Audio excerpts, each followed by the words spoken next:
ԱՄՆ ֆոնդային շուկաները շաբաթն ավարտել են խառը դինամիկայով S&P 500 և NASDAQ ինդեքսները շաբաթվա կտրվածքով նվազել են մոտ 0.4%-ով, մինչդեռ Dow Jones-ը գրեթե անփոփոխ է մնացել։ Շուկաների վրա մեծ ազդեցություն է գործել ԱՄՆ-ի կողմից հնարավոր մաքսատուրքերի շուրջ առաջացած անորոշությունը, թեև շաբաթվա երկրորդ կեսին իրավիճակը որոշ չափով կայունացել է Թրամփի կողմից եվրոպական գործընկերների նկատմամբ սպառնալիքների մեղմացումից հետո։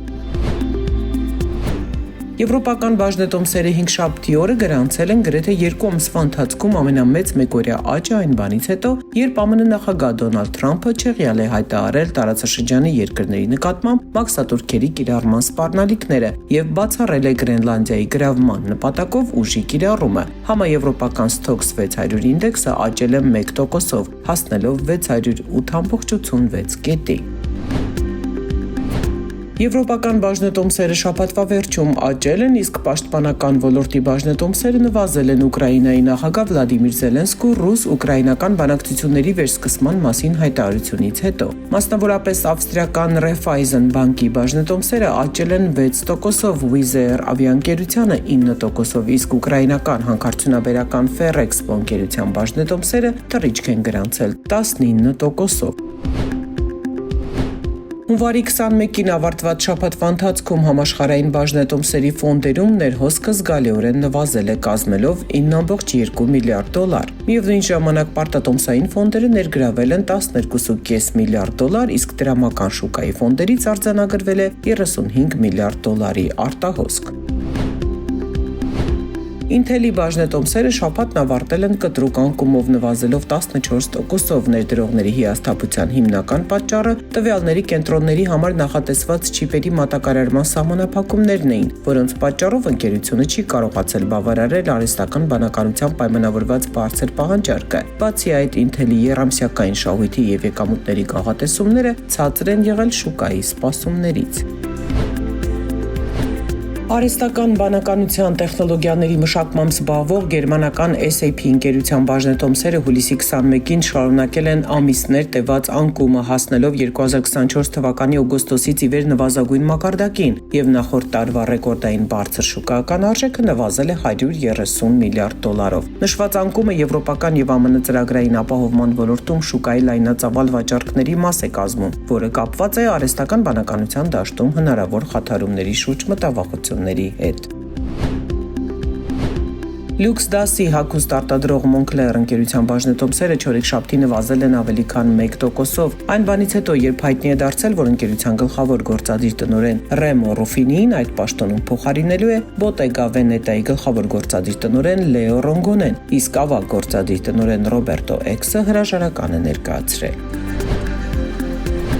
Ոսկու գինը ռեկորդային 2.2% աճ է գրանցել, հատելով 1 ունցիայի դիմաց $5,100 սահմանը, քանի որ կենտրոնական բանկերը և ներդրողները աշխարհաքաղաքական ռիսկերի և Թրամփի ստեղծած շուկայական անորոշության պայմաններում ապահով ակտիվներ են փնտրել։ Արծաթի գինը նույնպես ռեկորդային 5.8% աճ է գրանցել, հասնելով 1 ունցիայի դիմաց ավելի քան $110։ Պատահական չէ, որ նախորդ շաբաթ ամենամեծ աճը գրանցած ընկերությունները բոլորն էլ ոսկու և արծաթի արդյունահանմամբ զբաղվող ընկերություններ են։ Առնվազն $10 միլիարդ կապիտալիզացիայով ընկերություններից նախորդ շաբաթ ամենամեծ աճը գրանցել է AM Gold Corporation-ը, որի բաժնետոմսերը մեկ շաբաթում աճել են ավելի քան 22%-ով։ Հաջորդը Hecla Mining Company-ն է 19.8% աճով, եռյակը եզրափակում է First Majestic Silver ընկերությունը 18.3% աճով։ Անցած շաբաթ ամենամեծ կորուստը գրանցած խոշոր կապիտալիզացիայով ընկերությունների եռյակը բացում է անօդաչու թռչող սարքերի և պաշտպանական տեխնոլոգիաների մշակմամբ զբաղվող AeroVironment ընկերությունը, որի բաժնետոմսերը մեկ շաբաթում նվազել են 21.6%-ով։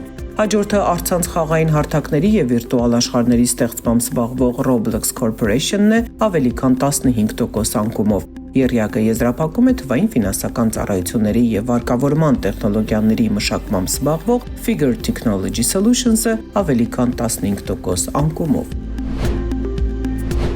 Հունվարին ԱՄՆ-ում սպառողական տրամադրությունները ընդհանուր առմամբ բարելավել են, թեև բարձր գների եւ աշխատաշուկայի վերաբերյալ մտահոգությունները դեռևս պահպանվում են։ Consumer Sentiment Index-ը բարձրացել է 56.4-ի, նախատեսված 54-ի փոխարեն։ Միաժամանակ սպառողների սպասումները հաջորդ տարվա ինֆլյացիայի վերաբերյալ նվազել են 4%-ով, հասնելով 2025 թվականի հունվարից ի վեր ամենացածր մակարդակին, իսկ 5 տարվա հեռանկարով սպասելիքները նվազել են 3.3%-ով։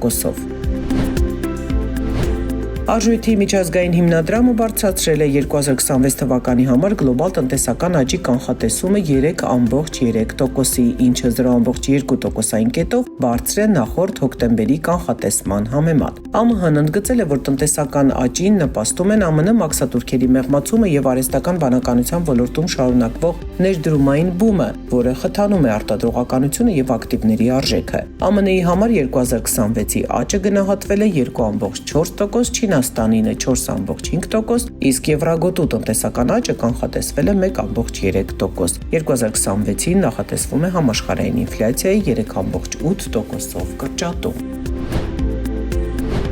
2026 թվականի հունվարի 26-ին Հայաստանի արժեթղթերի շուկայում տեղաբաշխվել է 5 միլիարդ դրամի պետական պարտատոմս, որոնք մարվելու են 2026 թվականի նոյեմբերի 2-ին։ Հրապարակային աճուրդը ունեցել է 4 մասնակից, որոնց կողմից ներկայացված առաջարկությունների ընդհանուր ծավալը կազմել է 19.7 միլիարդ դրամ։ Տեղաբաշխված պետական պարտատոմսերի միջին կշռված գինը կազմել է 94.8 դրամ, իսկ եկամտաբերությունը ավելի քան 7%։ Հետաքրքրված եք ներդրումներով, բացահայտեք դրանց հնարավորությունները Apricot Capital-ի հետ։ Apricot Capital-ը վերահսկվում է Հայաստանի Հանրապետության Կենտրոնական բանկի կողմից։